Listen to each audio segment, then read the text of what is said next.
Kashi રાઘવનું trailer આવી ગયું છે. દીક્ષા જોશી, જયેશ મોરે, શ્રુહત ગોસ્વામી, ભરત ઠક્કર, કલ્પના ગાગડેકર અને બીજા ઘણા બધા કલાકારો ફિલ્મમાં જોવા મળવાના છે. ફિલ્મની જે સ્ટોરી છે ને એ કલકત્તાની છે, બંગાળની છે. એટલે ફિલ્મ ગુજરાતી કરતાં હિન્દી કહો, બોલિવૂડ કહો, સાઉથ કહો, જે કંઈ કહો, ગુજરાતી નહીં લાગવાનું ઘણા બધા કારણો છે આ ટ્રેલરના. પણ એમાંનું એક કારણ એ છે કે ફિલ્મનું લોકેશન છે ને એ અમદાવાદ બહારનું છે. 95% હજી એવી ફિલ્મો બને છે કે જેના લોકેશન લગભગ અમદાવાદ અને વડોદરાના જ હોય છે. એટલે રિવરફ્રન્ટ ને એ બધું જોઈ જોઈને હવે છે ને થકાઈ જાય છે.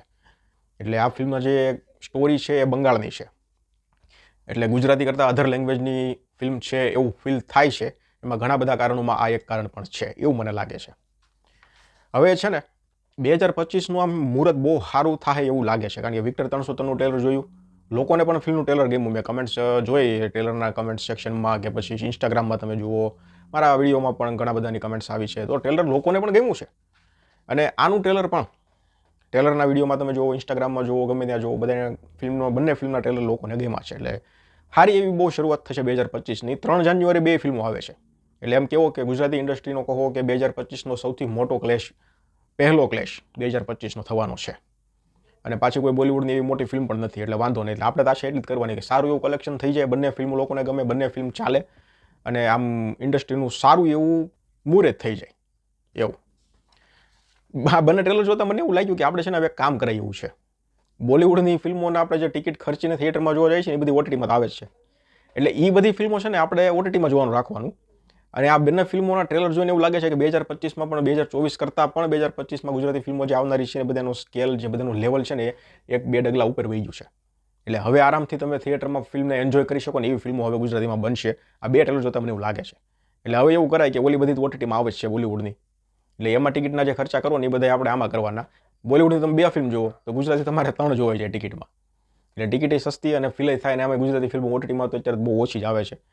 એટલે આવું કરાય જેવું છે. તમને શું લાગે છે મને જરાક કમેન્ટ સેક્શનમાં કહેજો. ટ્રેલર ઉપર આપણે આવીએ. ફિલ્મની સ્ટોરી કલકત્તાની છે. દીક્ષા જોશી છે, એનું એક લગ્ન જીવન હતું ને પછી એ પૂરું થાય છે ને પછી એનું એક બીજું જીવન શરૂ થાય છે ને એવામાં એની જે છોકરી છે એ ગુમ થઈ જાય છે. ગુમ થયા પછી આપણને ટ્રેલરમાં એવું બતાવ્યું છે કે એ છોકરી જયેશ મોરે પાસે હોય છે. એટલે જયેશ મોરેને ગમે ત્યાં શોધી લેતા છે ગમે એમ કરીને. પછી એ છોકરી સાથે શું કરશે એ આપણને નથી ખબર. એટલે આગળ પછી શું હાલશે, એ છોકરી છે ફરીવાર એની માને મળશે કે નહીં મળે, કે પછી એ છોકરીને બીજા દેશમાં વેચી નાખવાની થશે, કે પછી જે કાંઈ થશે એ બધું આપણે આ ફિલ્મમાં જોવાનું છે.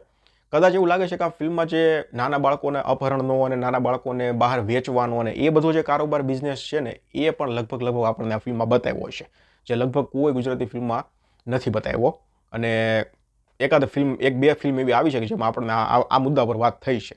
એટલે આ ફિલ્મમાં એ મુદ્દો ઉઠ્યો હશે એવું મને લાગે છે. એટલે બીજી વસ્તુ એમ છે કે જો ટ્રેલર અત્યારે જોયું ને, ટ્રેલરમાં બધું સારું લાગે છે. એ તમે એક્ટિંગ કહો, બીજીએમ કહો, મ્યુઝિક કહો, લોકેશન કહો, સિનેમેટોગ્રાફી કહો, પછી કલર ગ્રેડિંગ પણ કેમ ના કહો, બધું એટલે બધું અત્યારે જમાવે છે, બધું ઇમ્પ્રેસ કરે છે. પણ જેમ ટીઝર રિવ્યૂમાં મેં કીધું હતું ને એમ ટ્રેલર રિવ્યૂમાં પણ હું કહું છું કે જે બંગાળી એક્સેન્ટ છે ને જેટલા કલાકારોની એ નથી જામતી. પણ હવે સ્ટોરીની ડિમાન્ડ બંગાળની છે, કલકત્તાની છે, તો પછી બંગાળી ભાષાનો છંટકાવ તો કરવો જ પડે. 3 ભાષા આ ફિલ્મમાં બોલવામાં આવશે એવું લાગે છે, ગુજરાતી, હિન્દી અને બંગાળી. પણ બંગાળી બહુ ઓછી હશે, કારણ કે ન્યાના સ્થાનો છે, ન્યાનું લોકેશન, એટલે ખાલી છંટકાવ જ કર્યો હશે. એટલે મને ખાલી એક એ જ નબળું લાગ્યું છે, બંગાળી એક્સેન્ટમાં લોકો વાત કરે છે ને એ નથી જામતું. બાકી હિન્દી, ગુજરાતી બધું જામે છે, બાકી બધું પરફેક્ટ લાગે છે. કાશી રાઘવ, વિક્ટર 303 બંનેના ટ્રેલર જમાવટ કરે છે. 2025ની શરૂઆત 3 જાન્યુઆરી બંને ફિલ્મો આવે છે. એટલે તમે ફિલ્મ કઈ જોવા પહેલાં જવાનો છો એ મને કમેન્ટ સેક્શનમાં જણાવો. તમને આ ફિલ્મનું ટ્રેલર કેવું લાગ્યું એ મને જણાવો. 2માંથી કઈ ફિલ્મનું ટ્રેલર તમને વધારે ગમ્યું એ મને કમેન્ટ સેક્શનમાં જણાવો. તમારા જે કાંઈ વિચાર વિમર્શ હોય એ મને કમેન્ટ સેક્શનમાં જણાવો. બાકી ટ્રેલર અત્યારે ઇમ્પ્રેસ કરે છે, જમાવટ પાડે છે. ધન્યવાદ.